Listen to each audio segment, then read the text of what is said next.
Magandang hapon mga kababayan, narito na ang pinakabagong ulat sa lagay ng panahon ngayong araw, December 4, 2025 Thursday. Kagaya ng inaasahan, naging ganap na bagyo ang low pressure system na minomonitor natin at inaasahan ito ay maglalandfall bukas ng umaga. Alamin natin ang pinakabagong update tungkol sa bagyong ito. Para naman lagi kang updated sa lagay ng panahon, i-click mo lang ang subscribe button. Sa kasalukuyan, mabagal ngayon ang kilos ni Tropical Depression Vilma habang patuloy na gumagalaw sa Philippine Sea sa silangan ng Northern Samar. Sa pinakahuling datos ngayong hapon, ang sentro ni Wilma ay tinatayang nasa layong 575 kilometers sa silangan ng Katarman, Northern Samar. Nananatili ang lakas nito sa maximum sustained winds na 45 kilometers per hour malapit sa sentro, may bugso hanggang 55 kilometers per hour at may central pressure na 1,004 hectopascals. Ang direksyon ng kilos ay west-southwestward sa bilis na 10 kilometers per hour at ang saklaw ng malalakas na hangin ay umaabot hanggang 220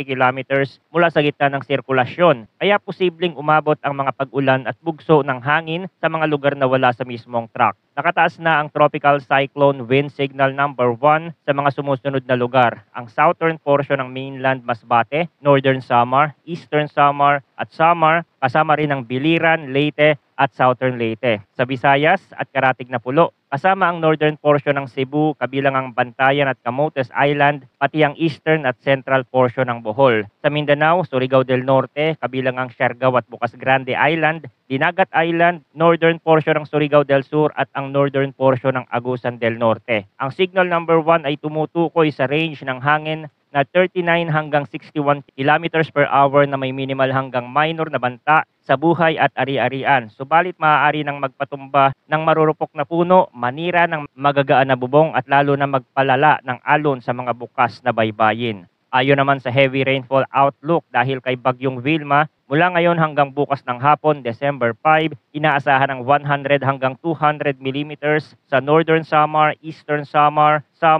Biliran, gayon din sa Catanduanes, Albay at Sorsogon. 50 hanggang 100 millimeters naman sa Leyte, Southern Leyte, Cebu, Bohol, Negros Oriental, Negros Occidental at Siquijor, pati ang Surigao del Norte, Dinagat Island, Agusan del Norte, Misamis Oriental at Camiguin, kasama rin ang Camarines Sur at Masbate. Para bukas, inaasahan ng 100 hanggang 200 millimeters sa Northern Samar, Eastern Samar, Biliran at Leyte, Camarines Sur, Catanduanes, Albay, Sorsogon at Masbate. Habang 50 hanggang 100 millimeters ang posibleng maranasan sa Southern Leyte, Cebu, Bohol, Negros Oriental, Negros Occidental, Aklan, Capiz, Iloilo, Antique at Guimaras, kasama rin ang Surigao del Norte at Dinagat Island, Camarines Norte at Romblon. Pagsapit ng Sabado, 100 hanggang 200 millimeters ang posibleng maranasan na ulan sa Aklan at Capiz, Quezon, Camarines Norte, Camarines Sur, Marinduque at Romblon, habang nasa 50 hanggang 100 millimeters ang inaasahan sa Antique, Iloilo, Guimaras, Negros Occidental, Negros Oriental, Cebu, Biliran, Leyte,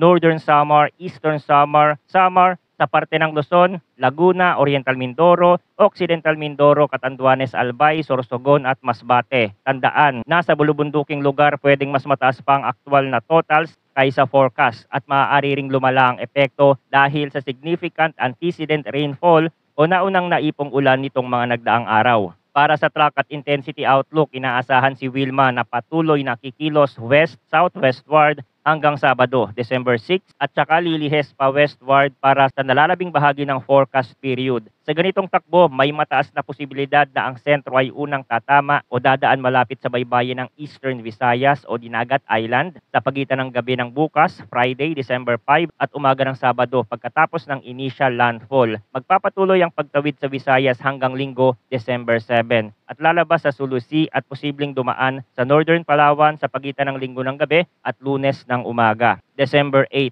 posibleng bahagyang lumakas si Wilma bago tumama sa lupa ngunit inaasahang mananatiling tropical depression sa kabuuan ng pagtawid sa kalupaan. Kapag nakalabas na sa West Philippine Sea, may posibilidad ng karagdagang pag-intensify depende sa init ng dagat at sa interaksyon sa northeast monsoon. Dahil sa inaasahang dami ng ulan at sa lawak ng rain bands, ang pangunahing panganib ngayong yugto ay ang pagbaha at flash floods, kasama ang landslide sa mga dalisdis at bulubunduking komunidad. Kung ang galaw ng sentro ay mabagal, mas mahaba ang panahon ng pagbuhos bawat probinsya, kaya tataas ang total rainfall at posibilidad ng pag-apaw ng ilog at sapa. Kung mas mabilis, mas maikli ang exposure, pero pwedeng magkaroon ng short burst intense rain kasabay ng malalakas na bugso ng hangin sa coastal passage. Sa mga lungsod at kabayanan, bantayan ang urban flooding sa mga mababang kalsada at madalas bahain na intersection, lalo na kung sasabay sa high tide ang malalakas na buhos. Ngayon naman silipin natin ang 24-hour outlook sea condition para sa mga seaboards na apektado. Asahan ang very rough seas sa piling baybaying dagat. Hanggang 5.5